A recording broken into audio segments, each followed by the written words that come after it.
While I comment on Neville Goddard's 1968 lecture, Prophetic Sketches, I'm going to take you along on our second-year wedding anniversary in Japan.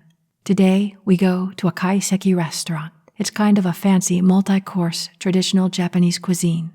Now, Neville's talking about a testimonial from a friend of his from Los Angeles.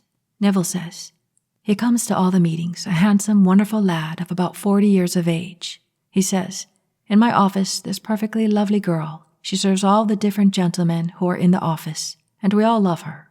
One day she came into my office, and she spent 20 minutes telling me the horrors of this world, where there are so few eligible men for marriage and so many jerks, millions of jerks, and so few eligible men. So after she poured it out for 20 minutes, I didn't say a word to her. She left the office, and I sat there for a few minutes, and I heard within me, I heard her tell me that she had met the man, the most glorious man that ever walked this earth. And they're dating, and oh, she's just walking in the heavens. I did it at that moment. On my way home driving on the freeway, I did it again. The next morning when I was shaving, I thought of her and I did it again. Well, in 10 days, I had no confirmation of it. She still came into the office, bringing the papers, and as she came in, and she still seemed to be gloomy. I did it again. Well, 10 days went by, and all of a sudden she came in, and here is sheer ecstasy. She spent half an hour of my precious time telling me of the man of men in this world. They are dating, and they are dating night after night. Why, there's not a person in this world comparable to this man. And what did he do? He simply used his imagination to give her what she wanted. She wanted a man, and not a jerk. So he simply got a man. And now, as far as she is concerned, he is just the best man in this world. So as Neville is teaching in this testimonial here, as you go about your life, and someone you care about, a friend, a family, a co-worker, whoever it might be, when they continue to go on and on about their woes and trials and tribulations, don't listen and feel bad for them. That will perpetuate the situation and will keep going. Instead, hear their good news. And as you feel to repeat it, anytime you're reminded of that person or the persons, repeat the good news. Sometimes it happens right away. In this case, it happened in 10 days. But even if it took months or even years, it's worth it. And it needn't taken that long, but regardless, it's worth it. Because we did something noble. We exercised our imagination.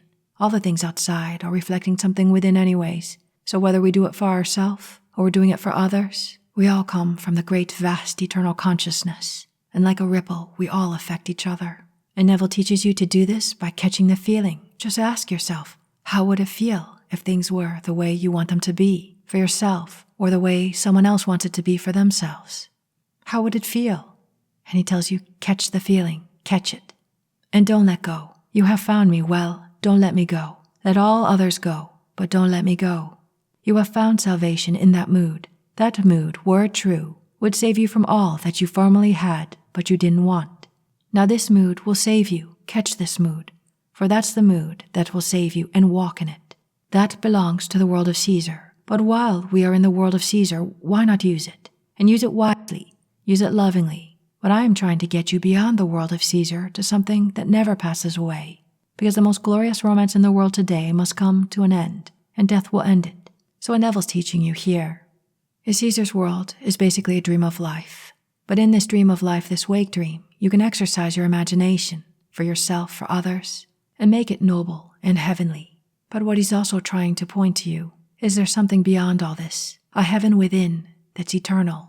By within, we mean beyond the body, beyond the mind, in a sense like consciousness, something that always was before all of life even began, and even after, when the dream of life ends in Caesar's world, will continue to exist.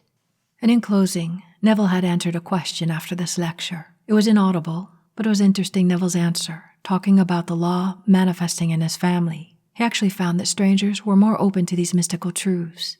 His wife does believe, but his son from his first marriage, no. As far as his son is concerned, this is all stupid.